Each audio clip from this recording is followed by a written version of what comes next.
Morning, it's Mike Montgomery here in the study. It's February 14th of 2017. Happy Valentine's Day to everyone. And thank God for my sweetheart, Susie Montgomery. Thank God for the years that God has allowed us to serve together and her patience and love that she showed to me every day of our marriage. And thank God for that. What a privilege it is to labor with someone who loves the Lord Jesus Christ and walks alongside of you in the midst of it all. And so I thank God for her. But let me go to the word love today, and that's probably the most used word today and around this season is I love you, or I love this, and I love and I love and I love. And the fact is there's no word in the English language, especially on this time of year, that is more abused than any other word, is the word love. We've used the word love and what God intended to be love. For God so loved the world that he gave. Love was a description of my affection outward. And now what love has come to mean is simply the word I use to justify the indulgence of what I want. If I love someone, they'll do what I want them to do. If I love someone, then they'll give me what I want. And of course, the age-old adage that we've heard said years and years ago, if you love me, you'll let me, and that kind of mentality. And there's nothing further from the truth. That is not love. That is lust. That is sexual desire. That is perversion. That is whoremongering. That is adultery. That is fornication. That is all kinds of sinful things we could describe it, but it's not love. And I think Christians need to have a boldness to stand up and say, hey, when I have used the word love to justify my wickedness, I was wrong. And I was under the judgment of God. And when you use that word, you bring yourself, in that way, you bring yourself under the judgment of God.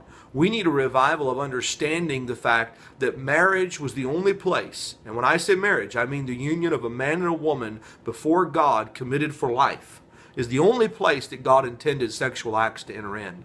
There was no other place. And God joined together the idea of sexuality, and God joined together the idea of childbirth, and God joined the idea of home, and he joined together the idea of husband and wife, and parents and children. And what we've done is we've parsed it all out into individual packages, and now you have a buffet.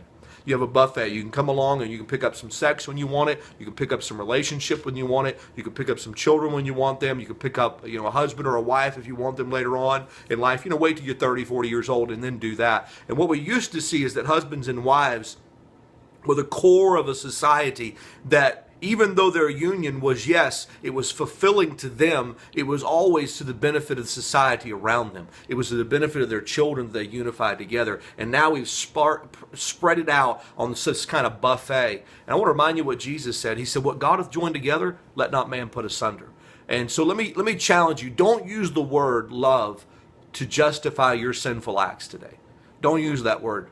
Just go ahead and be honest about what it is. It is whoremongering. It is adultery. It is fornication. It is an abomination to God. Just go ahead and be honest about what it is.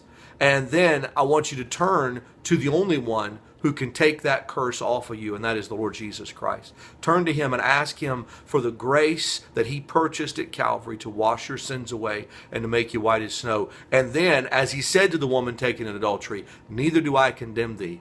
Go and sin no more.